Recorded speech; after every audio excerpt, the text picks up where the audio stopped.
Welcome everybody back to another devlog. Today I've got a lot of content to show you, so we're gonna get right to it. But first, huge thanks to my lovely patrons and to all of my amazing Discord members. You're the ones who actually support my work and keep it going. So one really interesting thing that happened this month was something called Pixel Mania.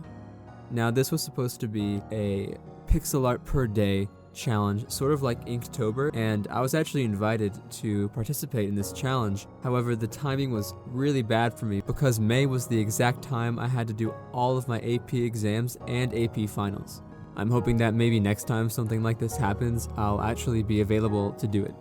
So onto Bitlands. I've actually done a pretty substantial amount of work on the game, which is surprising considering that I've only had really a few days of active development and programming. And there's also a ton of new enemies, including Boulder Orcs.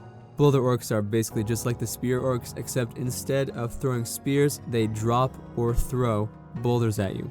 Now, for the most part, they're not that hard to dodge, but if you do happen to get hit by them, it's gonna hit pretty hard. Some of them also stand on these wooden platforms which move around above you, and you've probably already noticed this by now, but there are also some butterflies that I placed around the levels to kind of liven things up and give like a splash of color here and a splash of color there. I think it just kind of adds to the environment, and in some of the new levels, I've also added in some brand new movement mechanics, and these are mushrooms. So the player can actually bounce on these mushrooms, and they can use that little boost to their jump to get to places that they weren't able to go to before.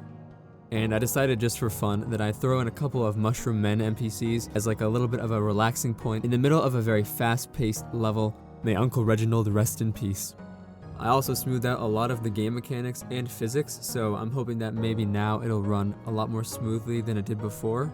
And now when you fall in the water, you don't respawn back at the beginning of the level anymore. You just respawn where you were before, and you also keep the same amount of hearts you had beforehand when you fell. Because I kind of want this to be a more of a fast-paced platformer, I think that this mechanic really fits.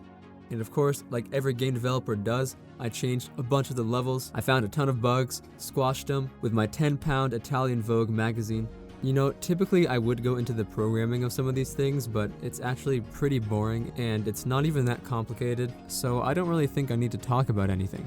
And make sure that you stay tuned because now that it's summer, I've got a lot of cool video ideas and a lot of time, so be prepared. I've been doing a ton of work on music recently. All the tracks you're hearing in this video are ones that I made myself. And not only that, but I'm also working on music for a few other game projects. One of them is called Fallen Snow. This is actually just a quick game jam. It was only for 2 days, but I decided, hey, you know what? I had some spare time on me, so I decided, might as well make a track for it. But what's even better than that is that I'm working on music for a game that's actually scheduled to release on Steam at some point at the end of the year. I've been doing a lot of practicing with my music, so I'm really excited to finally get some more hands-on experience and actually use and make tracks for someone else's vision. And for the following videos, I've decided to throw in a cool, unique section where I get to showcase some of the games that the people in my Discord have made. So if you want to get your game over there, all you have to do is join my Discord with a link in the description, and if you're lucky, it'll get showcased in the video. But then again, who knows what the future might hold? Thanks for watching. If you want to support my content and Bitlands, you can go ahead and do so by supporting me over on Patreon or just by joining the Discord community. I'll see you in the next video.